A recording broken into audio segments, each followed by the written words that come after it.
Jeep सदस्य इसराफिल उर्फ लाला ने थामा आजसू का दामन। आजसू सुप्रीमो सुदेश महतो की मौजूदगी में सैकड़ों समर्थकों के साथ पार्टी में हुए शामिल।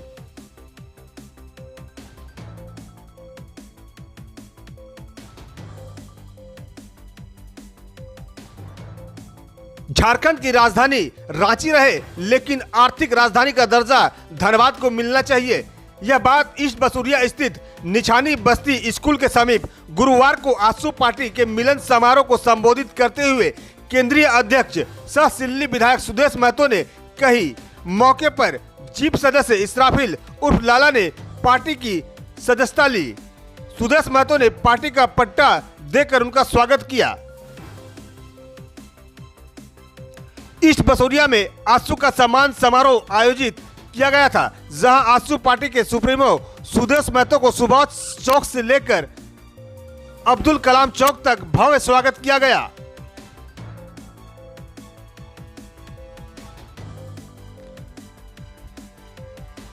इसराफिल उर्फ लाला ने आजसू पार्टी में शामिल होने के लिए सम्मान समारोह आयोजित किया था, जहां पार्टी के सुप्रीमो सुदेश महतो ने उन्हें माला पहनाकर व आजसू का पट्टा देकर मंच पर स्वागत किया। कार्यक्रम में मौजूद लोगों को संबोधित करते हुए आजसू सुप्रीमो सुदेश महतो ने कहा कि नकारात्मक शक्तियों के साथ लगातार झारखंड के कोने कोने में रोशनी जलाने का काम किया गया है। ये कौन है और कहां से आए हैं और क्या काम है? सिर्फ एक ही बात बोलते हैं कि भैया इतना रात में आए हैं, क्या काम है आप बताएं। हम हमेशा लोगों के सेवा में तत्पर रहने का काम करता हूं और कहीं ना कहीं यही प्यार है, यही मोहब्बत है, जिसके कारण आज सभी युवा साथी जिस तरह का मैंने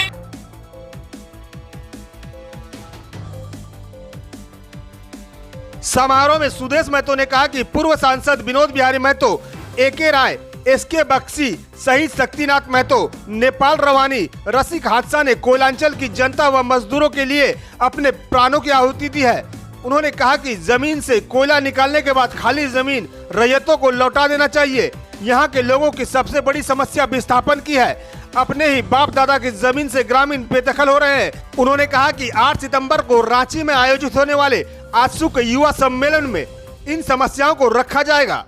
सुदेश महतो ने कहा कि वर्ष 2019 में झारखंड मुक्ति मोर्चा कांग्रेस व राजद की सरकार प्रदेश में बनी थी, लेकिन लोगों को क्या मिला क्या नहीं मिला यह जनता देख रही है। सरकार नैतिक अधिकारों को लाने में भटक गई है।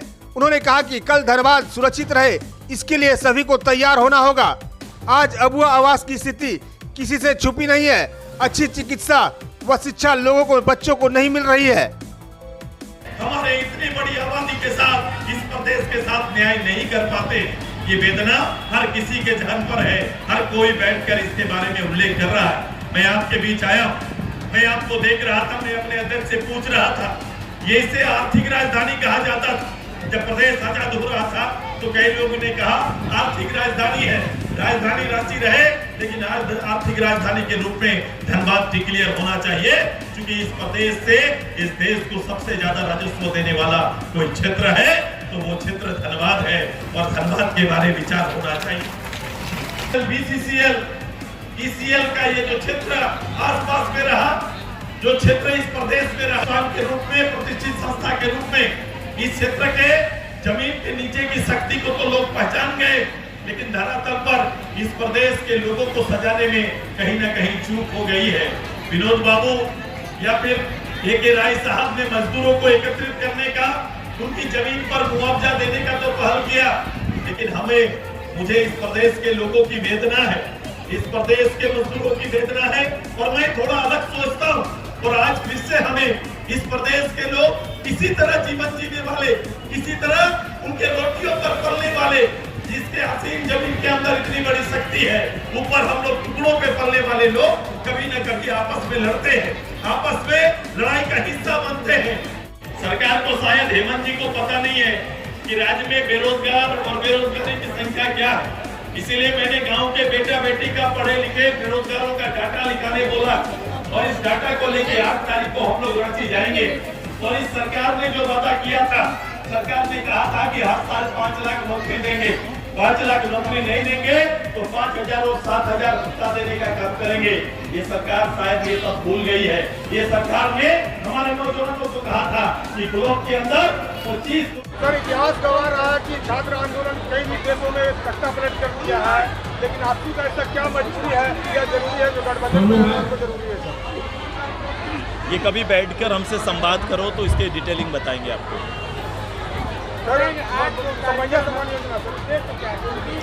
की तैयारी है। आज हम लोग इस जगह पर हम लोग इसराफिल जी उर्फ लाला जी का आज संगठन में समागम है और हजारों की संख्या में आज ये पार्टी के विचारों के साथ पार्टी के आने वाले लक्ष्य को पूरा करने के लिए ये पार्टी में अपने समर्थकों के साथ शामिल हुए हैं। मैं तहे दिल से इनको, इनके पूरे संगठन को मैं अपनी ओर से बधाई और आभार व्यक्त करते हैं कि इन्होंने उम्मीद करते हैं कि जनभावना और जन लगाव जैसा इनका है, लोगों के बीच में जिस व्यवहार के साथ रहते हैं, मैं पॉलिटिकल व्यवहार ऐसा ही चाहता हूं और इस क्षेत्र के लिए हमेशा संजीदा रहें, जागरूक रहें और लोगों की सेवा करते रहें। क्या टूंडी में 85 देख सकते हैं टूंडी जनता?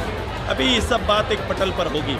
अभी कौन सीट पर कौन लड़ेगा वो गठबंधन में बैठ करता ही होगा, लेकिन मैं एक पार्लियामेंट का मेरा जवाबदेही है इस क्षेत्र से, वो हम निभाते रहेंगे कि ये मेरा पार्लियामेंट क्षेत्र है, हमारी पार्टी का, लोगों का प्यार सने यहाँ के लोगों का मिला है, तो निश्चित रूप से यहाँ की कमियों के साथ खड़े रहेंगे।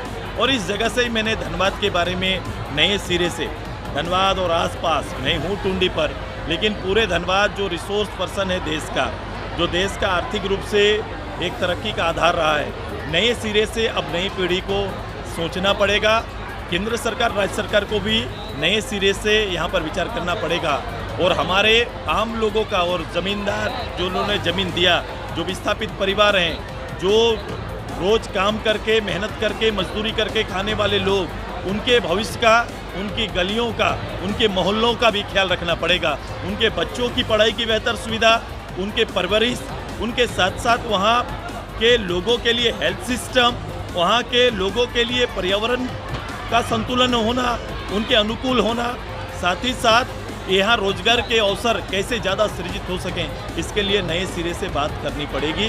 और जो प्राइवेट रूप से जो लोग आ रहे हैं उनको भी लोकल लोगों को प्राथमिकता देना पड़ेगा।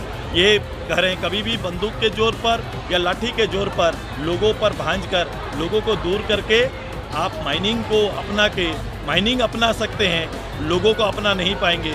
इसलिए ज़्यादा जरूरी है राज्य सरकार और केंद्र सरकार दोनों का दायित्व है यहाँ के लोगों के प्रति।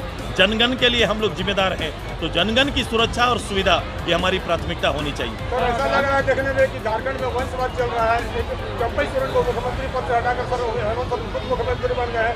झारखंड अलग हुए 24 साल हो गया सर, अभी भी आदिवासी पत्तल बेच रहा और दफन बेचने की बेवस है। ये टूंडी की स्थिति बहुत खराब है। ये मूल्यांकन करना चाहिए। जहाँ से झारखंड मुक्ति मोर्चा प्रारंभ हुआ, आज 40 साल बाद झारखंड मुक्ति मोर्चा को इस प्रदेश के लोगों ने सब अवसर दिया है। जब संयुक्त बिहार थे वहाँ पर एक बड़ी दल के रूप में शासन में हमेशा रहे हैं, मंत्री रहे हैं, 5 बार परिवार में मुख्यमंत्री रहे, उनका केंद्रीय कोयला मंत्री रहे हैं। जो डिमांड वो देते हैं कि कोयला का केंद्र से हमारा जो लड़ाई है उसका समाधान होना चाहिए, ये जवाब भी उन्हीं को खोजना पड़ेगा और अपने श्रीमुख से देना पड़ेगा, क्योंकि उस पद का नेतृत्व कर चुके हैं। तो ये पद पे होना संजोग है और राजनीतिक ध्रुवीकरण से आप इस पद को पा सकते हैं, लेकिन नेतृत्व एक अलग चीज है। जब तक आप में लोगों की वेदना आपके दिलों में ना होगी या काम करने की कुशलता ना होगा, तब तक आपके लीडरशिप में परिणाम नहीं आ सकता। यही कारण आज इतना समय बीत गया। मैं जिस समय लाया गया ये डाउटफुल है। ये अगर बजट का हिस्सा रहता, ये उनके घोषणा पत्र का हिस्सा रहता तो मानते कि उनमें ईमानदारी है, लेकिन अंतिम महीना ये योजना आपके यहाँ पर लाए हैं तो कहीं ना कहीं एक प्रश्न खड़ा तो जरूर करता है। देखो मुद्दे ही मुद्दे हैं, यहाँ कौन चीज किस मुद्दे का हल हुआ है? यहाँ हर मुद्दा जिंदा खड़ा होकर आपको ताक रहा है कि मेरा समाधान कब होगा। झारखंड की माए रो रही है, हेमंत सरकार झारखंड भवन उद्घाटन में थिरक रहे मादल, क्या कहेंगे? ये संवेदनशीलता जो होनी चाहिए एक लीडर में, वो कहीं ना कहीं उसका अभाव दिखता है। आज आपके दिल में भी है कहीं? क्या जी? आज की जनता यहाँ पर मुख्यमंत्री देखना चाह रही है, क्या आपके दिल में भी है मुख्यमंत्री बनने की इच्छा? मैं मुख्यकर्मी बनना चाहता हूँ, मुख्यकर्मी। ठीक। कार्यक्रम में मुख्य रूप से पूर्व जिला अध्यक्ष संतोष महतो, रमेश पासवान, बोकारो के जिला अध्यक्ष से पूर्व कप्तान अजय कुमार सिंह, रतिलाल महतो, मंटू महतो, दिलीप महतो, बागमारा चुनाव प्रभारी सुभाष रवानी, नरेश महतो, शरीफ, राजेश गुप्ता, जीतू पासवान, महबूब लाल सहित पार्टी के कई कार्यकर्ता मौजूद रहे। मंच का संचालन भाजपा प्रदेश प्रवक्ता अंजना विनहक ने किया। V7 न्यूज भारत के लिए धनबाद से विनोद राज की रिपोर्ट।